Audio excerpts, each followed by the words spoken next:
Ilocos, Luzon, Visayas at Mindanao. Guilty beyond reasonable doubt.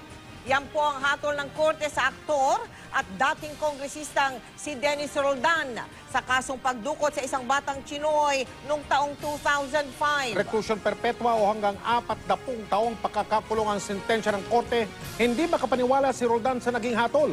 Hindi daw dito nagtatapos ang kanyang laban. Mula sa lungsod ng Muntinlupa, nakatutok ngayon si Maris Umali. Maris?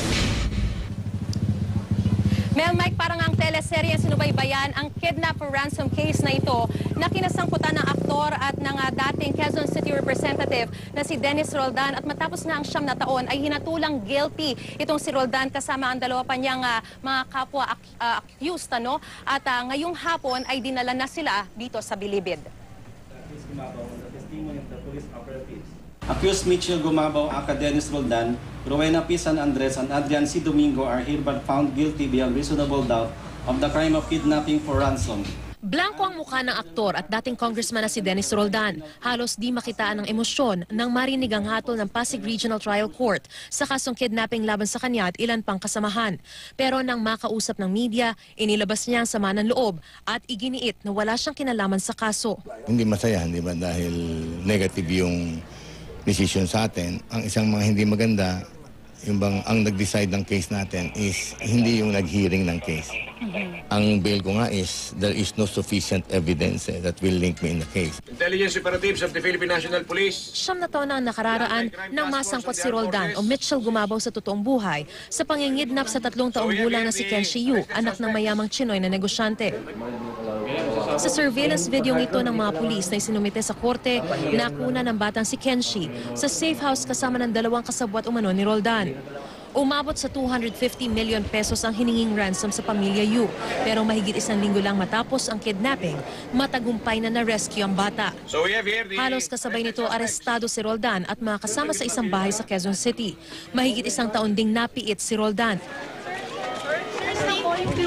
bago siya pinayagan ng korte na magpiyansa ng ₱250,000 noong July 2006. Kasama ang nahatulan ni Roldan sina Rowena San Andres at Adrian Domingo. Agad silang ipinadala para makulong sa New Bilibid Prisons. Pero si Octavio Garces pinawalang sala kanina at agad na pinakawala ng korte.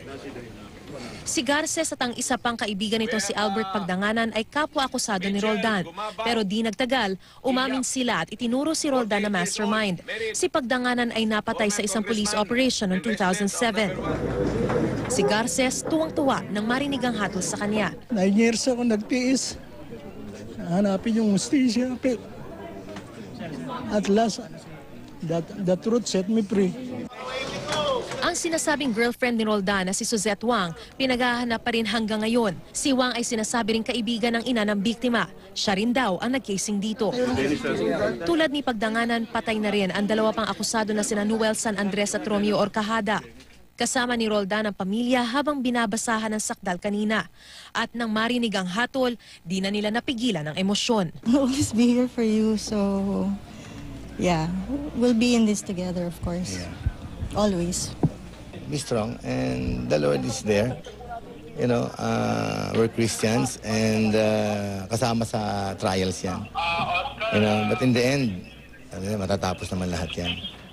How soon are we expecting yung appeal niyo po sa Court of Appeal, sir? Very soon. We'll still follow it up. It's not final. The decision here is reviewable.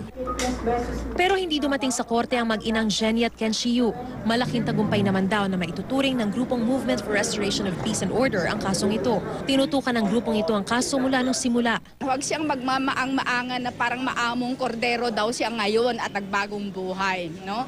Talagang ginawa niya, pagdusahan niya at pagbayaran niya yung ginawa niyang kidnapping. Bago mag-alas-3 ng hapon, dumating sa NBP si Roldan at ipinasok sa Reception and Diagnostic Center para sa booking process, medical check-up, orientation, acquaintance at adjustment.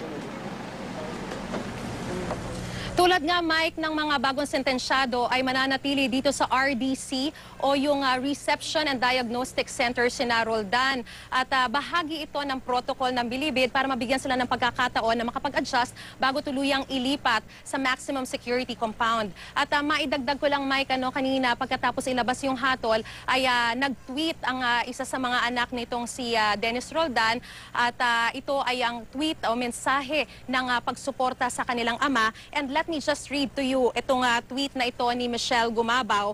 And I quote, "Your strength and love for God is what amazes me, Papa. I love you and I am proud of you. We will never stop fighting by your side. Trust God." End of quote. Mike? Maraming salamat, Marie Sumali.